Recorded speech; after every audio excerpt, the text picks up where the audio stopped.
Je m'appelle Juliette Martin. J'ai 26 ans. Je suis architecte indépendante. Je gagne ma vie en construisant des fondations. Mais depuis 3 ans, je suis la fondation invisible de ma famille, payant chaque facture pour maintenir leur fantasme en vie. Je pensais être leur fille, jusqu'à ce mardi. J'avais les bras chargés de courses quand ma clé a buté contre la serrure. Elle n'était pas coincée. Elle était rejetée. Nouveau barillet. Laiton tout neuf. Mon téléphone a vibré dans ma poche. Un SMS de ma mère. Valérie. Il disait, on a besoin d'espace. Théo est l'homme de la maison maintenant. Tu pourras revenir quand tu auras appris le respect. Je n'ai pas crié. Je n'ai pas frappé à la porte. J'ai posé les courses sur le paillasson comme un livreur Uber. Je me suis retournée et je suis retournée à ma voiture. Je dois vous poser la question. Avez-vous déjà été celui qui paie pour tout, seulement pour être traité comme un fardeau? Mettez un oui en commentaire si vous savez exactement à quel point ce froid vous glace les os. Je lirai chacun d'entre vous. Je me suis assise au volant, le moteur tournant au ralenti. La clim était éteinte. Mais le froid a commencé dans ma poitrine et a irradié jusqu'à ce que mes doigts soient engourdis sur le volant. Ce n'était pas la chaleur de la colère. Ce n'était pas la brûlure des larmes. C'était le zéro absolu. Ce genre de froid qui conserve les choses ou les tue. J'ai regardé la maison de ville. Ma foi, maison de ville. Les lumières étaient allumées dans le salon. Je voyais des ombres bouger derrière les rideaux. Théo. Ma mère. Ils devaient sûrement ouvrir une bouteille de vin, célébrant leur coup d'état, pensant avoir juste puni une enfant indisciplinée. Ils pensaient que je partais pleurer chez une copine. Ils pensaient que j'appellerais dans 1 heure, suppliant pour rentrer, promettant d'être meilleur, promettant de payer plus. Ils n'avaient aucune idée de qui était assise dans cette voiture. J'ai sorti mon téléphone de la console centrale. L'écran brillait d'un bleu glacial dans l'habitacle sombre. Je n'ai pas ouvert mes contacts. Je n'ai pas envoyé de SMS à Léa, ni appelé ma mère. J'ai ouvert mon application bancaire. Face ID m'a reconnu instantanément. Le solde s'est affiché. Sain et précis.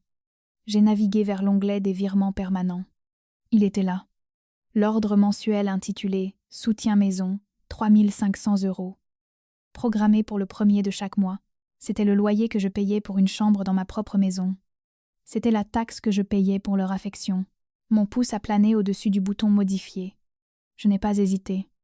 Je n'ai pas pensé à comment ils allaient acheter à manger ou payer l'électricité. J'ai pensé à la clé qui ne tournait pas.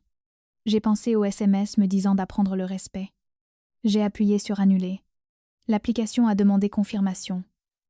Êtes-vous sûr de vouloir supprimer ce virement permanent? J'ai appuyé sur « Oui ». Supprimer. Disparo. Je n'avais pas fini. J'ai fait défiler jusqu'à la section carte de crédit. La carte Platinum supplémentaire que j'avais donnée à ma mère il y a 2 ans pour les urgences. Elle avait défini les urgences comme des sacs à main de créateurs et du vin bio. J'ai appuyé sur l'icône de la carte. Gelar la carte. Le curseur est passé du vert au gris. Carte verrouillée, je suis restée là, à fixer l'écran. 30 secondes plus tard, une notification est apparue. Transaction refusée. La grande épicerie. 112 €. Puis une autre. Transaction refusée. Uber Eats. 45 €. Il commandait le dîner. Il célébrait mon expulsion avec mon argent. Plus maintenant. Les notifications étaient silencieuses. Clinique et mortelle. C'était le bruit d'un cordon ombilical qu'on tranche. J'ai posé le téléphone face contre terre, sur le siège passager. J'ai passé la première. Je n'ai pas regardé la maison en arrière. Je n'ai pas klaxonné. Je n'ai pas crié. J'ai simplement décollé du trottoir et pris la direction du périphérique. Je ne suis pas allée chez une amie. Parce que les amis posent des questions. Et les questions exigent des réponses. Et les réponses exigent des émotions que je ne pouvais pas me permettre. J'ai conduit jusqu'au Sofitel en centre-ville. J'ai donné mes clés au valet et j'ai marché jusqu'à la réception. J'ai réservé une suite pour 1 semaine. Une fois dans la chambre, j'ai éteint mon téléphone complètement. Je ne voulais pas entendre la panique. Je ne voulais pas entendre la rage. Je voulais le silence. J'ai commandé le room service. J'ai mangé seule. Et j'ai dormi du sommeil du mort. Je n'étais plus une fille. J'étais une créancière. Et le compte était clôturé. La chambre d'hôtel était calme. Ce genre de silence lourd et coûteux, qu'on n'obtient qu'avec des moquettes épaisses et des rideaux occultants. Je n'ai pas allumé la télé. Je me suis assise près de la fenêtre, regardant la skyline de la ville. Et j'ai laissé la vérité retomber sur moi, comme la poussière après une démolition. Ma famille me traitait de parasite, de sangsouet. Ils racontaient à qui voulait l'entendre que je vivais sur la bête, profitant de la fortune secrète de notre père, que je squattais une maison de luxe appartenant à la fiducie familiale. Voici la chute de la blague. Il n'y avait pas de fiducie, pas d'héritage secret. Mon père est mort avec 3 500 € sur son compte courant et une montagne de dettes médicales. La maison n'était pas un cadeau d'outre-tombe. C'était une structure que fois j'avais bâtie, brique par brique, dans la douleur. Je suis architecte spécialisée dans la rénovation durable haut de gamme. Pendant 3 ans, j'ai fait des semaines de 80 heures. J'ai pris des appels à 3 heures du matin. J'ai dîné devant des distributeurs automatiques. J'ai raté le mariage de ma meilleure amie pour finir un rendu pour un client à Tokyo. J'ai versé chaque centime de ce labeur dans l'apport. L'acte de propriété ne dit pas « Succession de Robert Martin ». Il dit Juliette Martin. J'ai regardé mon reflet dans la vitre sombre. Pourquoi les ai-je laissés croire aux mensonges? Pourquoi les ai-je laissés emménager? Prendre la suite parentale et me reléguer dans la chambre d'amis de ma propre maison? Longtemps. Je me suis dit que c'était le devoir, que j'étais la bonne fille qui gardait la famille unie après la mort de papa. Mais assise là, regardant les phares sur l'autoroute en bas, j'ai enfin admis la laideur de la situation. La vérité structurelle, je n'étais pas gentille. Je payais un loyer. C'est un concept en psychologie appelé l'impuissance apprise. Mais dans ma tête, j'appelais ça la chaîne invisible. Quand vous grandissez comme la pièce de rechange dans la machinerie familiale, vous apprenez vite que votre existence est conditionnelle. Théo était aimé parce qu'il existait. J'étais aimée seulement quand j'étais utile. Si je ne réglais pas un problème, ne payais pas une facture ou n'absorbais pas une crise. J'étais invisible. Alors, j'ai créé une dynamique où j'étais indispensable. Je payais le crédit immobilier. Je payais les courses. J'ai prêté 11 000 € à Théo pour une start-up qui a coulé en 3 mois et je n'ai jamais demandé remboursement. Je ne les soutenais pas. Je payais des frais d'abonnement pour une famille qui n'avait aucune intention de renouveler mon contrat. Je pensais que si je payais assez, si je sacrifiais assez de confort, la balance finirait par pencher en ma faveur. Je pensais qu'il finirait par me regarder et dire « Merci, tu suffis ». Mais l'amour n'est pas un distributeur automatique. On ne peut pas insérer des pièces jusqu'à ce que l'affection tombe. Le SMS de ma mère me disant d'apprendre le respect a été l'audit final. J'ai réalisé que j'avais passé 3 ans à construire un château pour des gens qui seraient ravis de m'enfermer dans le donjon. La chaîne a cassé. Je n'étais plus une survivante. J'étais la propriétaire. Et j'en avais fini de subventionner des locataires qui essayaient de m'expulser. J'ai décroché le téléphone de l'hôtel et appelé la réception. J'ai prolongé mon séjour d'1 semaine. J'avais besoin de temps pour préparer la paperasse s'ils voulaient une guerre pour la propriété. J'allais leur montrer exactement qui détenait les clés. Pendant 3 jours, je suis devenue un fantôme. Je n'ai pas quitté la chambre. J'ai travaillé sur des plans, commandé du café, et regardé ma famille démanteler ma vie à travers la lueur de mon écran. Le silence est une lentille puissante. Quand vous arrêtez de remplir la pièce d'excuses et d'explications, vous voyez enfin les gens exactement pour ce qu'ils sont. J'ai créé un faux compte Instagram pour regarder le spectacle. C'était grotesque. Théo n'a pas perdu une seconde. Mercredi après-midi, moins de 24 heures après m'avoir viré, il a posté une photo, un selfie pris dans ma salle de bain principale, celle avec la baignoire îlot pour laquelle j'avais économisé 6 mois. Il tenait un verre de whisky. Il portait un peignoir que j'avais acheté pour papa il y a des années. La légende disait « Enfin, sur le trône, nouveau départ, propriétaire, béni, les châteaux que j'émérite. » Il ne revendiquait pas seulement l'espace. Il mènait facette. Puis sont arrivées les stories de Léa.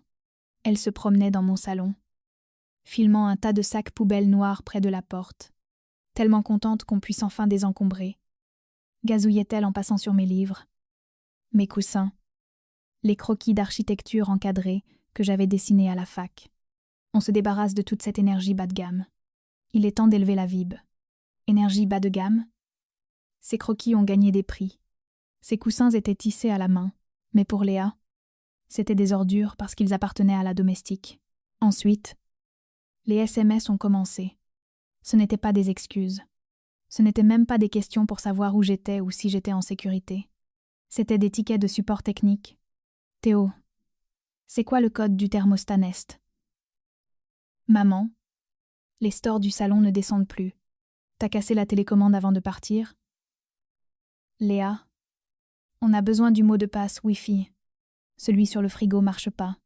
Ils étaient impuissants. Ils vivaient dans une machine qu'ils ne savaient pas faire fonctionner, exigeant le manuel d'utilisation à la personne qu'ils venaient de jeter à la rue. Je n'ai pas répondu. J'ai laissé les messages s'empiler. Un monument numérique à leur incompétence. Je me demandais souvent comment ils pouvaient dormir la nuit. Comment ma mère pouvait prendre 3 500 € par mois à sa fille et me regarder avec autant de mépris. Comment Théo pouvait emprunter de l'argent qu'il n'avait jamais l'intention de rendre et se pavaner le torse bombé. Les psychologues appellent ça l'illusion de pouvoir du portefeuille vide. C'est une forme spécifique de narcissisme chez les gens qui croient que le statut est un trait inné. Pas un résultat mérité. Théo et ma mère ne voyaient pas mon argent comme un cadeau. Ils le voyaient comme un tribut. Dans leur tête, ils étaient royautés de droits divins, et j'étais la paysanne née pour cultiver la terre et payer l'impôt. Ils ne ressentaient aucune gratitude quand je payais le crédit, pour la même raison qu'un roi ne remercie pas ses sujets pour la récolte. C'est simplement ce qui est dû. Ils croyaient sincèrement que m'expulser était une correction de l'ordre naturel. Ils pensaient qu'en me supprimant, ils enlevaient enfin la tâche de médiocrité de leur vie. Ils ne savaient pas que la médiocrité payait la facture d'électricité. Ils étaient assis sur un trône en carton, célébrant leur règne, complètement inconscients que j'avais déjà craqué l'allumette. J'ai regardé la story de Théo une nouvelle fois.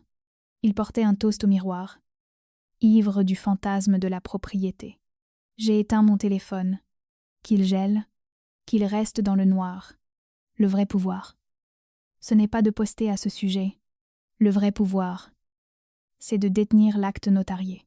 J'ai rencontré Marc, mon expert comptable judiciaire, vendredi matin.